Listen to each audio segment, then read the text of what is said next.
Good evening, my friends. Kevin the Comic Doctor coming to you with another late night CGC unboxing. That's right, guys. I don't usually do late Saturday night unboxings. This might be a little bit haphazard. I'm pretty tired right now. Actually, I'm ready to go to bed. But you know what? I figured, what the hell? I got another box that showed up today. So I had two boxes to show you. And I said, you know what? I'm going to do that today so that tomorrow my daughter can actually sort these two boxes and the other two boxes and get these books back to their owners quicker.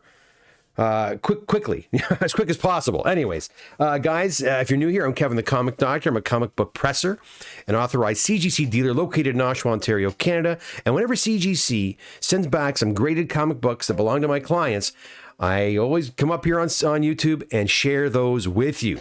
Now, guys, I'm trying to build a community here, trying to build my numbers here, subscription base, as it were. I'm almost at 2,000 subscribers, and when I get there, I'll be giving away some pretty nifty prizes. The first being this really nice print. It's a Jim Lee print of the Batman and the Batman's Rogue Gallery, and it's signed by the man himself, Jim Lee.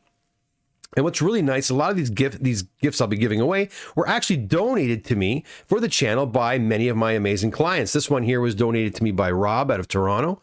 And this here copy of Wolverine number, I always forget, number 8. Nice high-grade copy, probably a 9.6 actually right here at least. Maybe a 9.8, you never know. Right here, raw copy was donated by Chris out of Toronto. We have a nice copy of, this is an awesome book right here, really heating up. First appearance of Rogue in Avengers Annual 10. This was donated by Marty out of Oshawa. And last but not least, we have an Avengers number 100, graded at a 7.5, donated from to us by Sean out of British Columbia. So yeah, the first 4 gifts right here, ready to go when I hit 2,000 subscribers. So what are you waiting for? Hit that notification bell, hit that subscribe button, and always hit that like button. It really does help the analytics here at the channel, so that YouTube will drive more subscribers, potential subscribers to the channel. All right, guys. So like I said, we have 2 boxes to go. I already have the first book all queued up for you. And I think this box is from, or a good portion of this box is from my client named Leo out of Toronto. Leo's a long time, where the heck is it? Long time client and friend. And yeah, so here we go. So we start off with an Iron Man number 282 featuring the first appearance of War Machine. Oh, and guys, don't forget to head over to the chat to join in the chat. People are already starting to talk, I can see. If you want to do that, hit the subscribe button so you too can participate in our chat, ask questions, talk to each other, talk to me. Okay, but you gotta subscribe to do it. Next, we have a copy of Giant Size Fantastic Four number 4 in a 9.2. That's a nice grade on that book. We also have a copy of, I don't know if these are Leos or not. They might be Leos. Are they Leos? These look like economy books. These look like economy books. No, that's a modern. Oh, that's 43. This is a fast track economy. Okay. I'm not sure who this belongs to. It could be Leo. I'm not sure. Really nice copy of Amazing Spider-Man 43 in an 8.0. So again, now I'm using the fast track economy with CGC. No longer using economy on its own. I have books still from this time last year waiting to be returned with that damn economy tier. I wish I kicked it to the curb a long time ago. This book here, which you're seeing, probably was submitted a month and a half, 2 months ago, and it's already back. Actually, I can tell you when it was submitted. 1 second. I'll tell you right now. That book was submitted August the 9th. There you go. August the 9th, this book was submitted and got it back. Fast track economy. It is the way to go. Next, we have... Actually, you know what? Let me... I'll do one more. I'll do one more on that stack. We have a copy of Captain America number 6 featuring the full first appearance of the Winter Soldier in an 8.5. And I'm pretty sure that one there is Leo's. All right. So let me pack these babies up and go to the chat while I do that. What's up, Doc? How you doing, Sam? Good to see you, buddy. James is back again. Bad Hombre is here. That is Mike or Miguel. Mike, your books are on there. Your pre-screens are done, man. They're on their way back already. That was fast. Michael sent in 30-something pre-screens. They went maybe, 3 weeks ago? And they're already done and on their way back. I'll probably get them this week. Crazy. Eric's here. How you doing, Eric? Good evening to you as well. Stavros, how are you doing, buddy? Good to see you back again. Wine and comics, nice combo. Oh yeah, as you saw that. Yeah, one of my clients, Charlie, today came into the shop with a nice bottle of wine for yours truly. He submitted 3 books. If you go on my Instagram, you can see that all 3 books received grade bumps.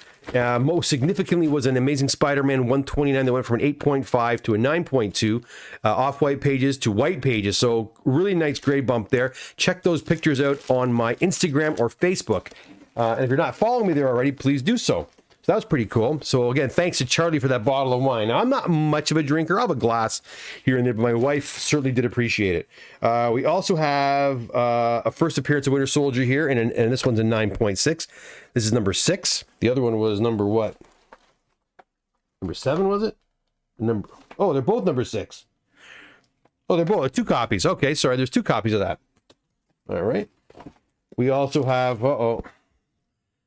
we've got color touch on this Daredevil 131, purple label.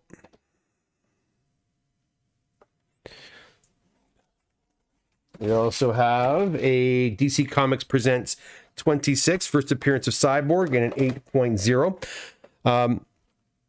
That's pretty cool.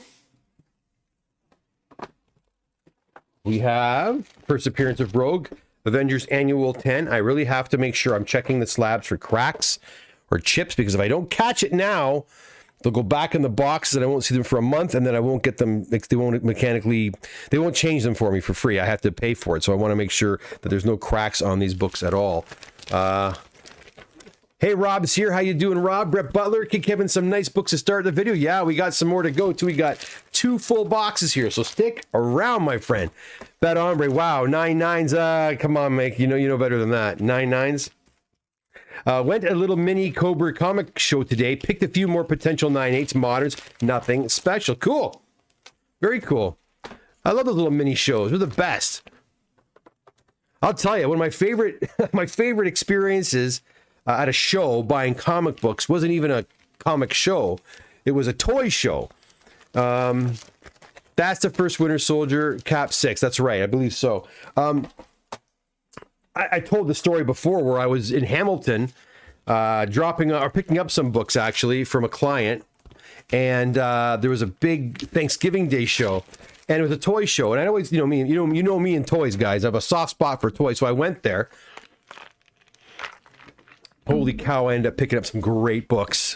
Because guys at the toy shows don't know comics. They don't care about comics. They just want to get rid of them. So if you ever see a toy show, don't stick your nose up at it. If you're a comic person, go to the toy show. There's always going to be a little small short box of comics here or a long box of comics there, and they're just going to want to blow those out. And you can get some great deals at toy shows for comics. Next, we have a Wolverine limited series, number 1 and a 9.4. And these are Leo's books, like I mentioned. These are at CGC for under 3. These are under a month. These I think I sent like 2 weeks ago.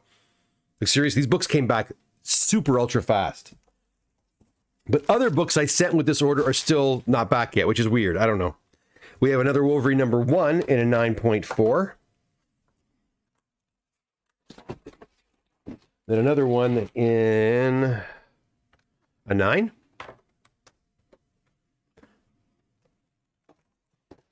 And we have an X-Men Annual 14 in an 8.0. All right, we'll go back to there. That's the okay. Marco's here. Hey, Marco, how is it going, buddy? James picked up a run of Swamp Things, including First Constantine. Nice pickup, James. It's funny, James told me not too long ago that he was getting out of comics. He was done. He's finished. That was 2 years ago. And now James, in front of you and all of us here, James says, I picked up a run of Swamp Things, including the First Constantine. James, you are hooked, my friend, just like the rest of us. You are hooked. You are hooked. Can't pass up a good deal. Right? And that's okay. That is okay. Nothing wrong with that at all. We got 18 people watching live. Guys, if you're just getting here now, if you wouldn't mind hitting that like button, do me a favor. Doesn't cost a darn thing. And it certainly does help me out a lot. All right, next, what do we have? We have a copy of Static. Number 1, first appearance of Static in a 9.4. Got a few of these, I think. variant covers, like the orange cover or whatever. The Virgil Hawkins color. Collector's edition in a 9.6. And another one in a 9.6. And then we also have an Amazing Spider-Man 9.4, $2.99 as well. Not bad at all. Marco says, oh, James, they pulled me back. You know, it's hard to get out, man. It's hard to get out. You know, it's like I said before, collecting comics it's a harmless hobby. It really is. If you're responsible with your spending, it's like anything else. If you even going to the casino and being, you know, gambling about it, it's not a great hobby to have. But I mean, if you're responsible about it and you're going, but you're not, you know, spending the mortgage money or the milk money, you're not hurting anybody else. Then what's the problem? But you know, like anything else, within reason, right? It's pretty, you know, we could do a lot worse things than collecting comic books, for crying out loud. They pulled you back in. Marco says, the big pickup day for me, bought an X-Men 47 at my local comic shop and 4 eBay deliveries. Holy geez. FF44, Avengers 26, 65 80s. Wow, Marco, was a pretty busy day. It is a pretty busy day for you. That's awesome. Congratulations on the pickups, for sure. For sure. What else we have here? Oh, these are pretty neat, guys. These are from, well, not all of them. I'm going to hold off on this one. We also have Marvel Secret Wars number 8 in a 9.2.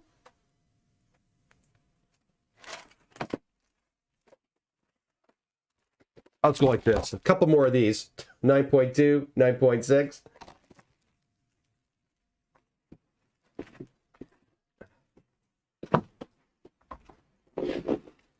There's some pretty cool stuff here I want to show you. Check these out.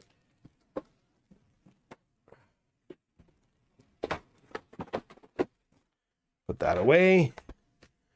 You got the disease. It's the disease. I think that's a good way of putting it, bad hombre.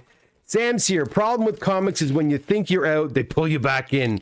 Just like The Godfather. You're damn right. Like, I mean, seriously, I think I must have quit and started collecting probably 4 times in my life. But I've never entirely been out of collecting comic books.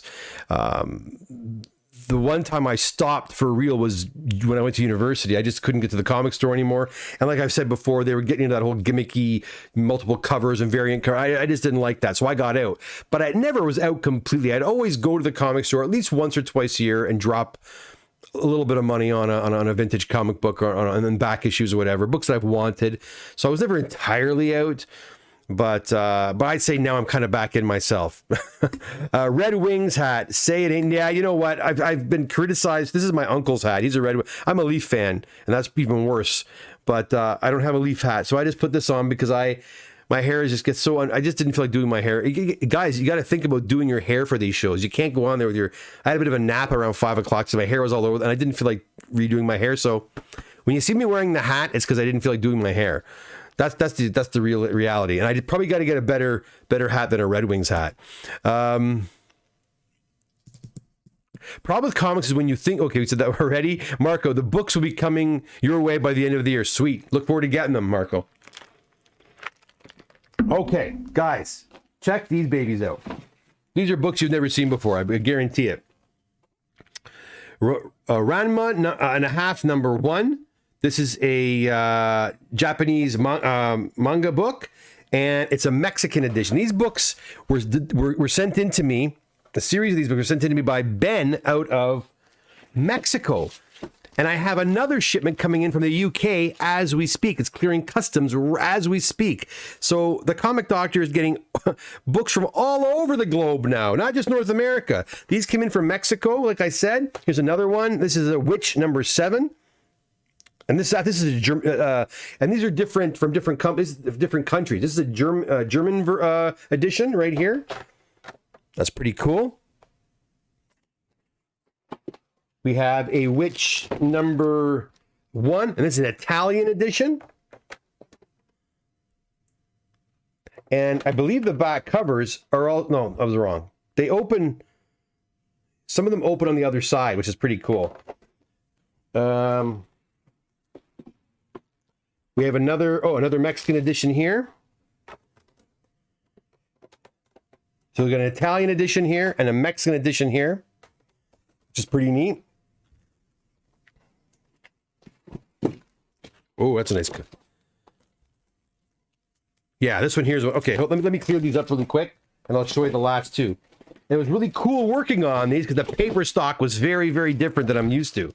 So they turned out quite nice. I was very happy with these, and I'm glad they're back.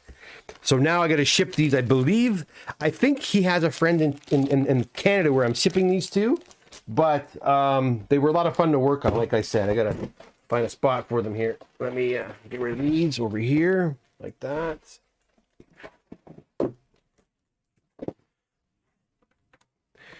It's fun to get books you don't usually work on. You know, you see how many ASM 361s do you want to work on, or even ASM 300s? I work on them all the time. And even those Hulk 181s, which do take to the pressing really well, but I see them all the time. You guys will not believe how many Hulk 181s I do. They're so common, and friggin' expensive, right? But it is what it is. Let me show you the last two of these. It's kind of cool here. This one here is this is the Mexican edition of Card Capture Sakura #1. And what's cool about this one is look where the staples are on this. The staples are on this side, not on this side. It's pretty neat. The staples are on the opposite side, which is pretty neat.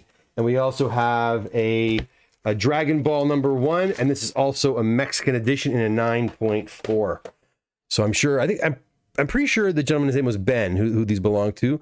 He'll be very happy that they're done because they've been sitting for a long time. And he had bought a couple. I was waiting for a couple to be delivered, and they finally were delivered, and now they're done. So hopefully he's watching this show. And if you are, hi, how you doing? These will be going out to him this week at some point, which is fantastic. All right, that's it for this box. Let me go back to let's go to the chat window really quick and see what you guys are saying. Before I have another box. Don't go anywhere, guys. Another box right there. I'm going to prep up. Good evening from Montreal. Henry, how's it going, buddy? Christian says, is UV light on comics overrated because no one seems to care? What do you mean UV light on comics? You mean to check the comics for problems, or to have UV light hitting the comics like sunlight, direct sunlight? That's no good. It's no good for comics, for sure. Clarify. Eric, UV light on your books is only bad over time. Yes, although again, in direct sunlight even for a day, you can notice significant degradation. So be very careful. Sam, those Italian books makes me wonder what happened to my Greek Spider-Man and Greek X-Men. Yeah, who knows, right? It's crazy. Eric, I have a small wall in my classroom with images and covers from beat up covers. My superhero collage wall. Cool, man. I can attest that covers have faded and so have interior pages image because they get sun. Yeah, the sun will destroy them. Eric Williams says, and some are really faded. Time period about 18 months. Yeah, UV's bad. I am actually quite shocked that CGC does not use UV, resistant acrylic. I know why they don't, right? Costs money, but to me, that should be a no-brainer, right? To have UV protectant acrylic, because a lot of guys don't just put their books in a CGC box; they put them on their walls for display, right? And they even say, I don't know how true this is, but they even say that even just fluorescent light or just incandescent light in your house can actually, over time, I don't know if that's true or not, but they say over time can actually degrade your comics. But I don't know, again, how true that actually is. Again, I'm shocked they haven't figured out some way to put UV protection right in the slabs itself. Now, there is film you can buy that will fit this exactly. You can buy it somewhere like on eBay. You can find UV protectant film that you can put right over top of your book so that it'll resist the UVs from the sun or from exposed areas. And that being said, you could also put these behind glass, and then you have UV glass as well. So there are different ways of doing it, but you don't want to expose your comics to UV. That's a no-no. That is a no-no. All right, so there you go. Now that I think was 2 or 3 different orders. I think it was 2 orders. Now let's see what we have here. I'm not sure. Get rid of this, get rid of that. Look what they put on top of the comic box. Again, they still haven't replaced. They used to put this thick. I don't have any in here, do I? No, I don't. But they used to put this thick corrugated board over the top of the comic box, and all they did was put 2 of these and that bubble wrap I just tossed over there on the top. So if this box was tilted upside down, all the comics would have shifted at least an inch in the box. So let's hope there's no cracks in this box. All right, what do we have here? We start off with no cracks, thank goodness, with an Avengers number 47 and a 7.5. Let me get this. I'll come back to the chat in just a few moments, guys. Let me go back to my overhead. All right, there we go. And a 7.5, nice cover. We also have a copy of Fantastic Four 72 Classic Silver Surfer cover, and again in a 7.5, which is pretty sick. Fantastic Four Annual 6 in a 7.0.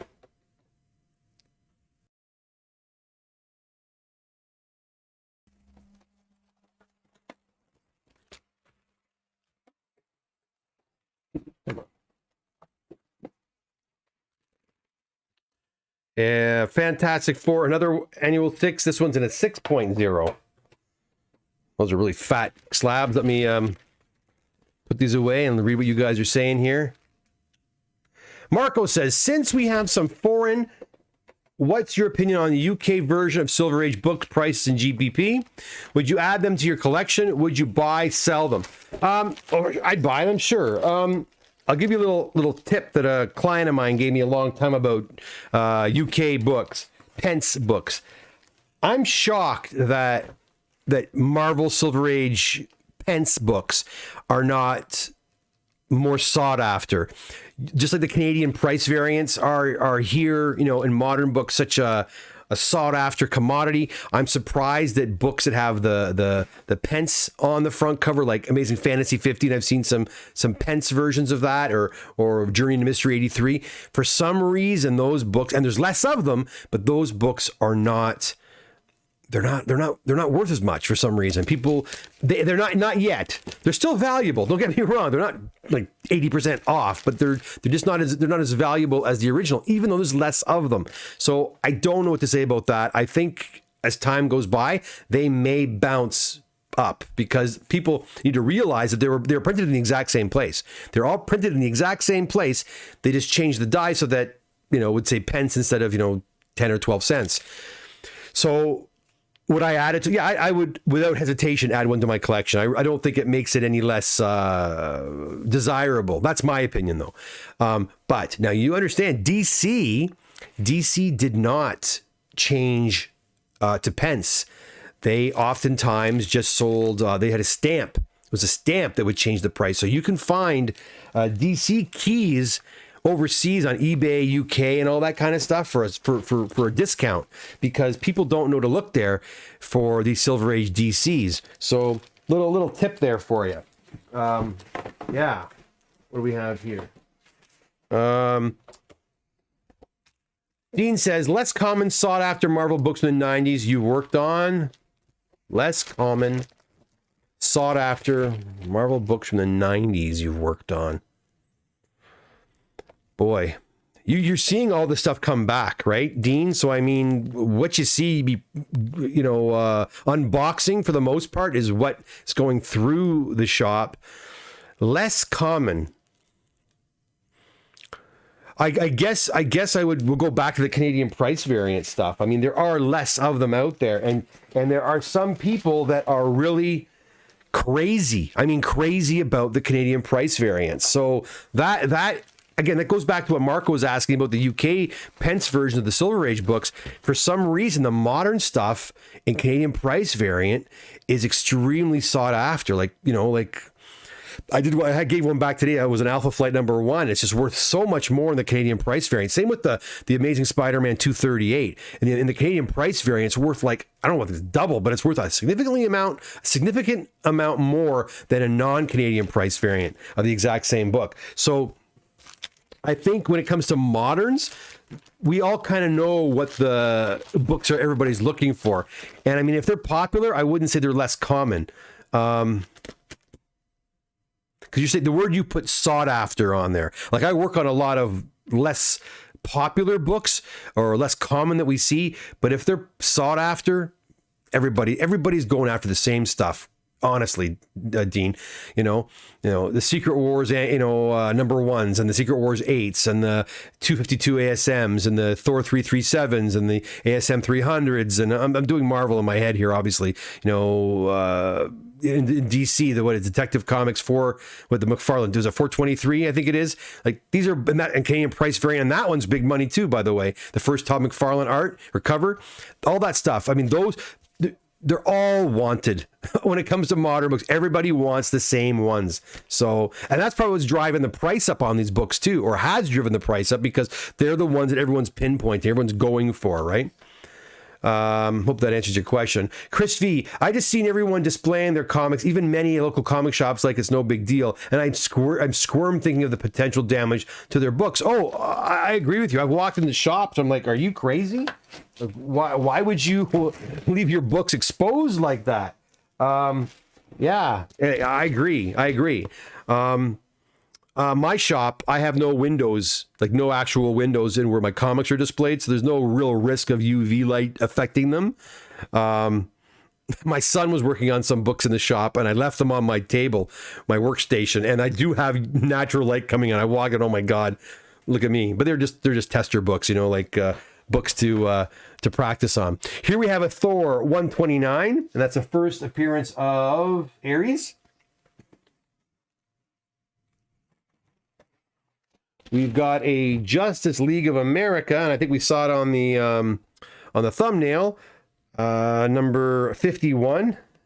First Silver Age appearance of Zatanna, and Elongated Man appearance. There you go. That's a really cool cover.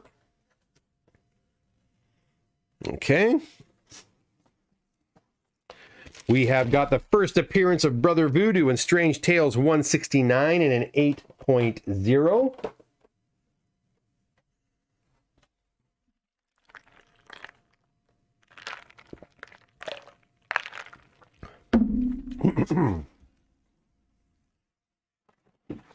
Got an early X-Men, number 14, first appearance of the Sentinels, and a 5.0. Very nice. Let's see here. Let's go back to the chat window really quick here. Marco says, apologies about the last question. My grammar went out the window. Don't worry about it. Bad hombre. I'm surprised Whitman variants are not as sought after, just like newsstands or CPV. They are. There are some Whitman. Again, I do not claim to be an expert in Canadian price variants or in Whitman variants, but there are some Whitman variants that are extremely sought after.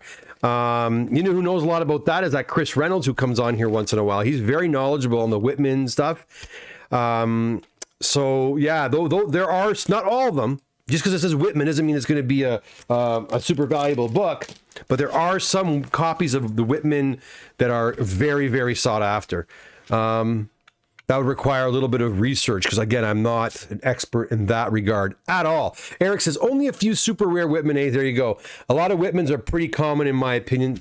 Again, I don't know, but I think you're 100% right. There are a select few that are extremely... If I see Whitman, I buy them. Especially if the price is right, because the chance the book could be one of those sought-after ones, right? Robin, watch a YouTuber last use a light box to whiten pages. Impressive. Went from off-white to white. CGC gave a blue label, though a peroxide mist was used. Ever tried this method? Colors were duller after. That's interesting. I'll talk to you about that in 1 second. I think the light was UV. Yeah, could have been. All right. So Rob Bin asks a very interesting question about about using, you know, UV boxes, light boxes, because light boxes are UV boxes.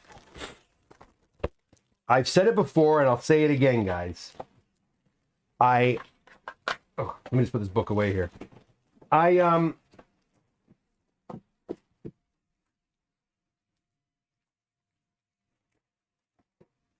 One sec, sorry, I'm just getting the next book ready. There it is. I dry clean comic books. I press comic books. From time to time, if a comic has a little discoloration, I might, in the most minute of ways, use a little bit of peroxide. Little bit. Now, misting the comic, or, you know, I've seen guys, you'll see guys on you, they'll take a piece of paper and they'll saturate the paper in peroxide, and they'll take the comic book. I'll go with my big screen here, and they'll take the comic like this, and they'll take a piece of paper that's saturated in peroxide, and they'll sandwich it on top and inside, and then they'll press the comic with the heat, and then you do that a few times, and guess what? The peroxide's going to lighten the whites, and it's going to brighten the comic. Damn straight it's going to. I don't get into all that. I just don't get into it. I have guys asking me all the time, could you do this? Could you do that? First of all, I have no time. To do that, it's going to take me forever. Where a book is pressing, I'm so backed up as it is. If I were to start playing with, you know, lightning comics and whatever, it's going to take me far more time per comic. So I stay away from it. But that's not the main reason why I don't offer that. Because, like I said before, it is opening up a can of worms. I'm not going to mention any names. One of my clients recently sent some of his books to one of these guys in the States who does the method you're talking about, and then some. He sent him, I think, something like 12 books. 6 of the 12 were returned from CGC with a conserved label. Guys, you're opening a can of worms, and don't think for a second CGC isn't aware of what's happening in the hobby. They're not aware that you got these guys, you know, because now you're changing the book, right? Yes, pressing is changing a book too, and dry cleaning is changing the book. But now you're actually adding chemicals to the book to really overtly change the quality of the page or the coloring of the page quality, and they're onto that. And when they recognize it, people are going to start getting some rude awakenings when the books stop coming back blue label. And you're right, they do come back blue label lots of times. I've seen it. I knew another guy about 4 hours from here who cleaned books. And I'll tell you, when I saw the book in hand, I knew the book was clean. I could tell by the texture of the paper, I knew the book was cleaned. But he was getting blue labels. Would he now? I don't know. Be careful. Be careful when you're doing that. It's not just getting rid of a little dot the size of a pinhead. Now guys are doing the entire covers. And guys, peroxides, remember, it's not going to help the quality of the paper. It's going to probably expedite the degradation of the paper over time. Now, maybe 20 years, I don't know. Will I even still be here then? I don't know. All I know is CGC is becoming more aware of it, and I think they're going to take measures to, you know, to let people know they're aware of it, just like they did with this fellow I know who wasn't very happy when half of the books came back with a conserved grade, and it said on it, cover cleaned. So yeah, to answer your question, no, I don't do that. I don't use fine mist of peroxides. I don't get into UV light boxes. I dry clean the books. I send the books in after I press them. That's all I do. Now, down the road, will I offer restoration services, or I would call it restoration? I might down the road. Not now, but I might down the road. But it'll be very above board. This is what we're doing. It's a restorative practice, and I'll advertise it as such. That's possible. Anyways, just be careful, guys. Eric, my favorites are 30 and 35 cent price variants. Personally, that and National Diamond insert in comics. Yeah, the inserts are really popular too. You know, the Mark's Jewelers, the National Diamond inserts, those types of things. And then the price variants are big. And again, I probably own some very valuable price variants, and I don't even know I have them. I don't I never paid attention to that stuff. Maybe I should, but I just never have. Marco, peroxide on books, that sounds dangerous. Well, it is a little bit... Listen, man, does it lighten the pages? Sure it does. I know guys that use peroxides on Star Wars toys and the plastics to get them to brighten up.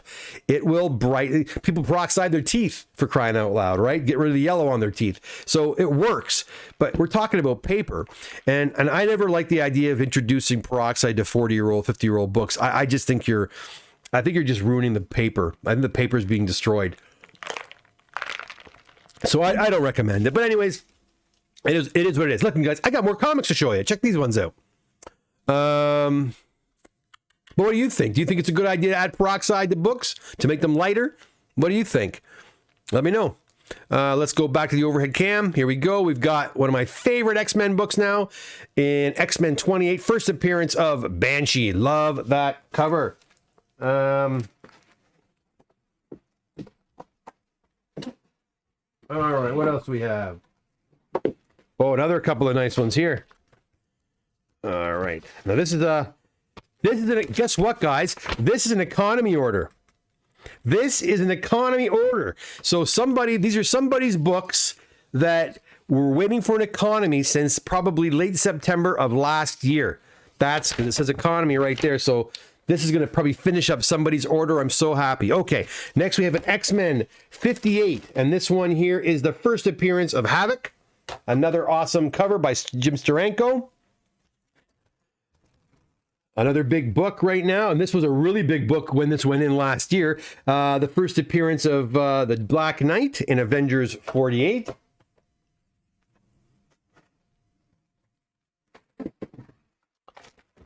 We have got a Iron Man number 2. I'm just checking out for cracks like I always do, guys. In an 8.5. Pretty sick.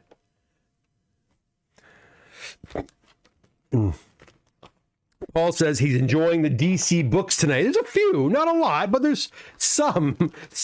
I think we all know that that Marvel tends to get most of the love, doesn't it, Paul? So it is nice to see a few DC books from time to time. Yeah, I don't know if any, and I think there's a couple more, so don't go away. Don't go anywhere. All right, let's get this.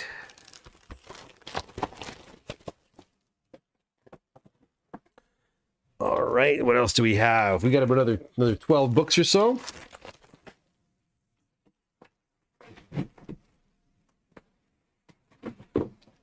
Oh yeah, here we go.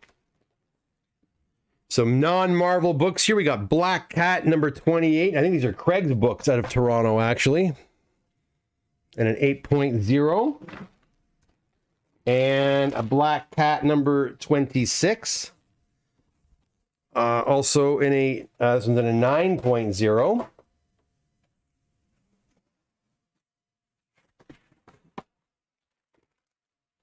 Some more DC coming up, my friends, with the Teen Titans number 3 in a 9.4. Now that's a pretty damn good grade right there.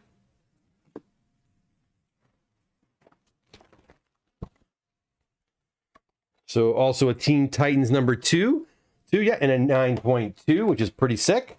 Also a very nice grade. But you know what?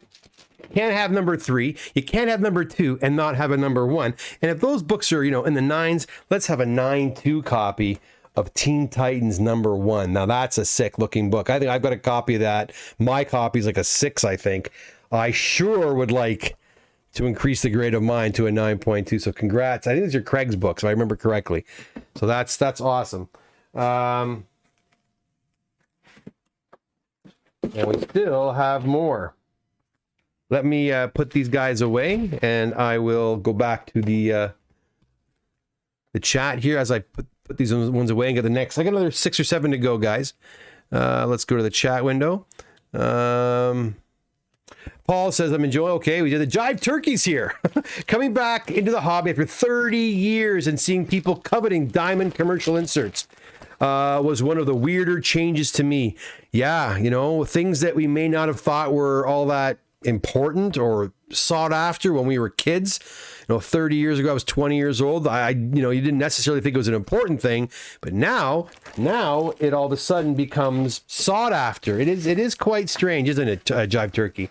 Mike S says, need myself one of those Avengers 48. I got 4 copies somewhere. So again, guys, I am a hoarder. I buy them and then I put them away and then I never do anything with them. They just sit in limbo for 20 years.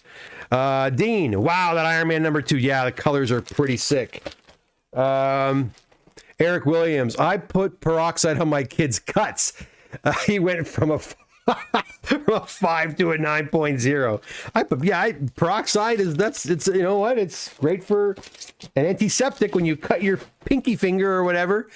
But is it a good idea to saturate? Look, I'm not saying it doesn't work, but are there better ways? Are you using pure strong peroxide, or are you using watered down, diluted? I don't know. And that's what I'm trying to say. I mean, I am not an expert in that area, and therefore I'm not going to experiment on people's books.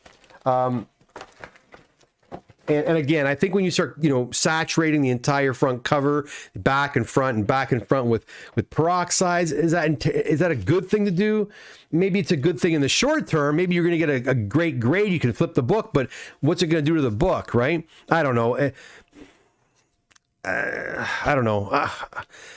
I'm on the fence on that one. I'm on the fence. But I don't get into it, like I said, because I just don't have the time. I don't have the time. Woohoo! Nice golden age. Yeah, tell me about it. Henry, just low lost power here. Wonder how widespread it is. Oh wow, I don't know. Is it from the hurricane out in the East Coast?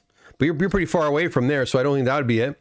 Mike S says, pretty sure the acidity in peroxide will degrade the paper cover, and I'm pretty confident it will too. They even say that by pressing the books, I read a paper on it once, that by adding heat to paper like that, you actually accelerate the degradation of the paper as well. But it's like over a long period. It's not like it's going to turn to dust tomorrow. It knocks the life expectancy of the paper down a bit, but it was very insignificant in terms of how long the paper could last. You know what I mean? So, but the peroxide, that probably hastens it even more, and that's what my concern is.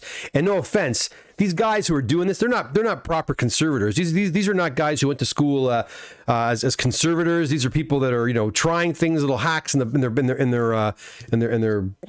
comic book room or whatever, and just experiment. And again, nothing wrong with your own books. That's fine, but I don't know if I'd feel confident selling people books that have been worked on like that unless I'm forthright with them and letting them know that the books have been worked on like that. And the problem is, once these books are done, like that guy I told you about who used to do this to the books years ago, they all came back Blue Label, and I knew they were clean by just the texture of the book. Those books are all sold God knows to where, and who knows who owns those books now, right? And do they know the book has been tampered with? Probably not. They just bought the books they wanted for their collection. They wanted it as an investment piece. And do they care? I don't know. Again, at one time, cleaning and pressing comic books, dry cleaning and pressing comic books was a no-no. I used to get hate mail. I'm telling you, when I first started doing this, I was getting people texting me and emailing me, telling me that I shouldn't be doing this, and I'm changing history, as it were, and they were quite angry with me. But now it's so common in the hobby that who knows, in 10 years, maybe peroxide baths and doing all these techniques to lighten the pages will become commonplace. So much so that no one will bat an eye at it. Who knows? Robin, the worst thing was the peroxide inadvertently made the other color duller. Yeah, that makes the whites white, but then what's it doing to the other colors? That's a good point. Bad Ombre, speaking of pressing, is it reversible after some time? Yes and no. I always say that... don't guys, I have a few more books left, so don't go anywhere. I often say that yes, Mike, it is reversible. Immediately? No. What will reverse a good press is humidity. if you introduce humidity to a book, like for example, if I press a book and I'm not, and I've gotten all kinds of dents out and dings out, and I'm still not happy with that book, and I throw it in the humidifier for say 8 hours to kind of just loosen it up again. When I pull it out of the humidifier, all the old flaws reappear. For real, they all come back. Now I press it again and they all go away. Beautiful. So the relative humidity in which people store their comics could potentially, if the humidity is too high, reverse.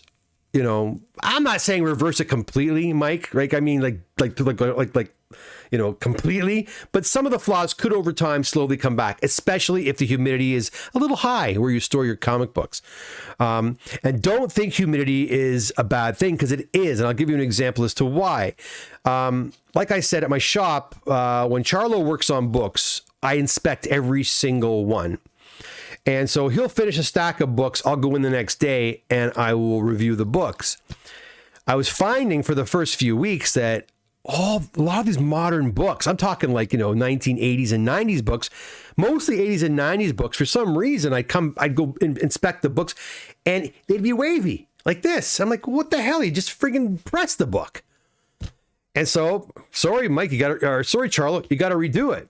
He's like, holy geez, he spent another day repressing the books to get rid of those waves. Come back, half of them are better, half of them, when I inspect the next time, have waves in them again. Then I started thinking, why is this happening here, but it doesn't happen at my home workshop? So I went out and I invested in a $300 dehumidifier, and I hooked the dehumidifier up at the shop. Guess what? No more waves. Books are pressed and they stay crisp. No more waves. So paper is going to suck in the humidity in the room in which it's stored, even if it's inside of a. I guess it'll be lessened if it's stored inside of a sealed inner sleeve of a CGC slab, I suppose. But I think over time, humidity could even invade there. So, because I don't think CGC claims that their inner sleeves are airtight, waterproof, right? So while it might slow down humidity invasion, if you want to call it that, over time, if they're stored in a overly humid space, and I'm talking like basements or in basements are the worst, to be honest, or just areas that have a lot of air conditioning where the room tends to hold a lot more water in the air, it could be dangerous. So that's the only time I think, Mike, where I believe that a pressing could be reversed. If the conditions are ideal, the pressing is going to last forever. It's going to last a very, very long time. Hope that answers your question. Marco says, humidity affecting books after pressing makes you think about sending them to Florida for... Tell me about it. Right? One of the most humid places on earth, Florida. But I'll tell you, that's why I don't like the books sitting at CGC for months. I'm glad that the moderns are getting done much quicker. The sooner the books are looked at, the sooner that hopefully they're not going to be exposed to any humidity. Now, when I pack my books up, I sealed them all up pretty tight, and I seal them in, I shrink wrap the books, so and I pack them really tight, so they're insulated. So hopefully the humidity, because when they're being dry, the only time I think they're going to be really exposed to humidity is when they're being going through the FedEx and being in the truck for delivery. But once they're delivered to CGC, I would assume they got air conditioning and proper. I would think that CGC has the humidity under control in their facility. I would frigging hope so, knowing that they're working with paper. Okay, let's go back and see what other books we've got here, guys. But it's a great discussion to have, a totally amazing discussion to have. With people that really know about paper, and I've got some exciting news coming up too. I'll talk to you guys about that at a later date. Let's see here. Chat window, I want to go to the overhead. Let's see what else we've got. More DC goodness, my friends. If you're into DC, well, there you go. We've got a World's Finest 156 and a 7.5. First, I did the Bizarro Batman. And yeah, that's pretty cool. And that's 156 right there. We've also got a copy of X-Men 101, and this one is in a 4.0.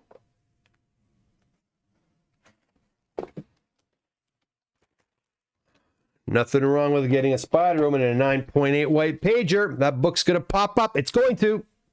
Probably already has, actually.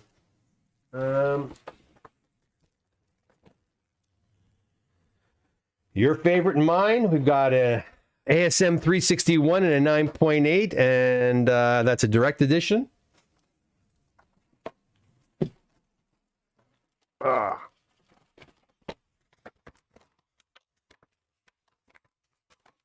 What else do we have here?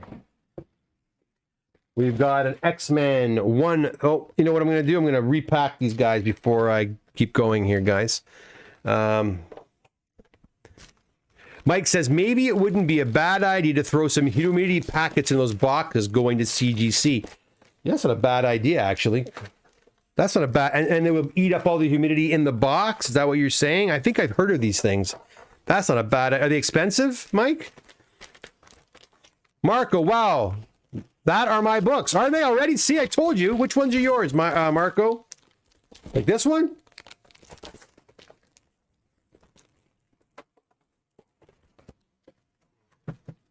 Moderns are coming back ultra fast right now.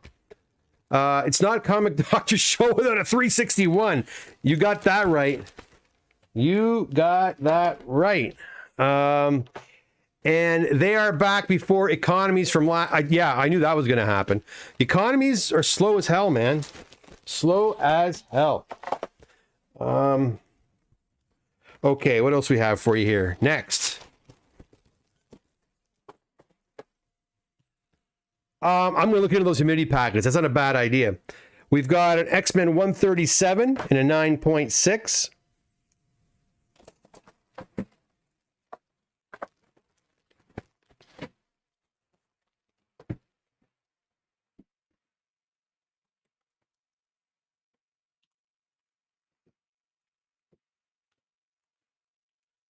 We have an Alpha Flight number 1 and a 9.6.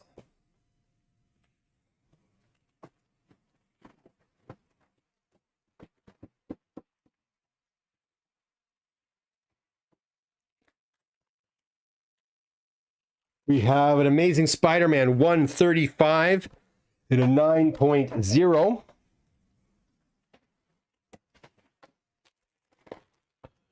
And last but not least, we've got a Ghost Rider number 1 and a 4.5. All right, so there you go. And you guys are saying all three. Oh, good. I'm glad they're all back, Marco. Mike S says, you could probably get those humidity packets on eBay or Amazon for pretty cheap. Jive Turkey says, silica gel packs, they're super. So silica gel packs will cut the humidity in the box. You know what? I will look into that. I will look into that. I have no problem adding that to my box, especially if it's going to cut down on the humidity in the actual box while they're traveling to keep them fresh.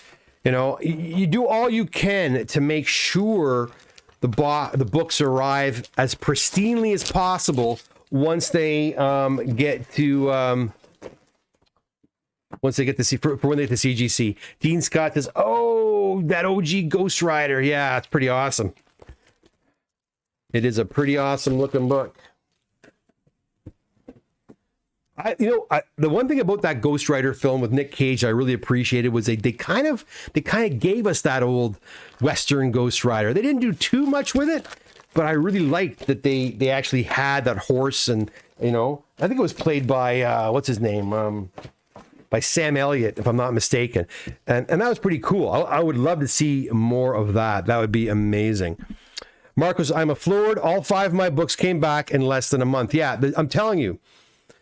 Leo's books there, less than a month. And most modern books now are coming back in between 2 to 5 weeks. It's not always that quick, but it's within 5 weeks, the books are back. For example, I sent 4 of my own moderns in with yours. Marco, and they're still in this limbo state. They'll probably come back this week, but they're still there, right? They're graded. They're just waiting. I don't know why. So yeah, the modern stuff is right where it needs to be, but for some bizarre reason, the economy books are still super slow. And I think I would appreciate it more if they kind of shared the wealth. What I mean by that is, instead of getting us these modern books back in a month, maybe get them back in 3.5 months and get those economies back in 3.5 months or 4 months instead. That way, everything's coming back in a more regular time period. I don't know. Maybe they just want everybody to use the fast track and pay more money. Maybe that's what it's all about. Rob Bin says, if they weren't so expensive, I would think about putting an Apple AirTag in the box of CGC. What the heck? What's an Apple AirTag? Jive Turkey says, what month are you up to for pressing? Currently up to March, April. But I might as well tell you now, I put out a call for help because I need it. And this time around, I had 3 amazing candidates, and I think in the next few weeks I'll be bringing more help in at the shop to do more of the books. Now, these people, guys, I'm hiring are not bums like me. What I mean by that is I'm a self-taught presser, right? I've always dabbled in antique refinishing and like I said, comic pressing was kind of a natural progression for me because I was a comic book fan and comic book collector like you all are, and being kind of handy that way with antique restoration, I thought it would be a nice thing to do. So I started doing the pressing, but my goal is to bring people in that are specialists in paper conservation. So I've reached out to institutions where they teach this sort of skill, and I've been lucky to nab a couple of really interesting candidates. And if all goes well, they'll hopefully be up and working within 2 to 3 weeks, which will hopefully get the ball rolling really quickly. Because like I've said before, I don't like this turnaround time. I want to get it to a month, not the way it is right now. And and spend more time going to shows and meeting all of you. And, I'd still be working on books, of course, but I'd probably be working on the more valuable books, the higher end books, and the bulk books would be, and I'm going to look at every single book. I still say every book that comes to the shop, I will have my eyeballs. I will touch every book to make sure they need to be where they need to be. But the people I'm bringing in are way overqualified. Let's just put you that way. They've got some serious paper training, and it's pretty awesome. And I'm very excited. And hopefully it does work out because I really like to see the business go in that direction. And I'll introduce them on here if they want to come on here. Charlo doesn't want to come on here. I've said, hey, you want to go and do a show? No, I don't want to be on your YouTube channel. So Charlo is very shy. He doesn't want to do this, but we'll see. Rob says AirTag tracks things online, but does it cost money to put the AirTag in? You can see a move on a map on your phone.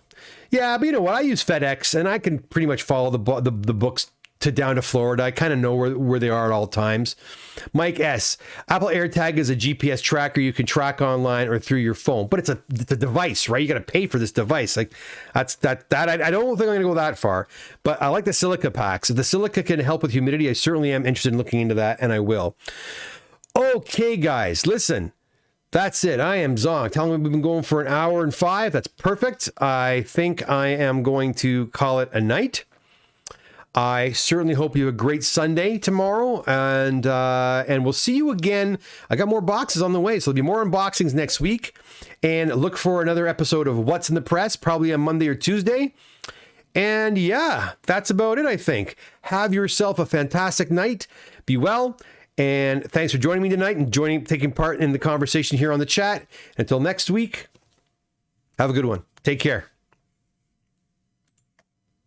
Bye for now.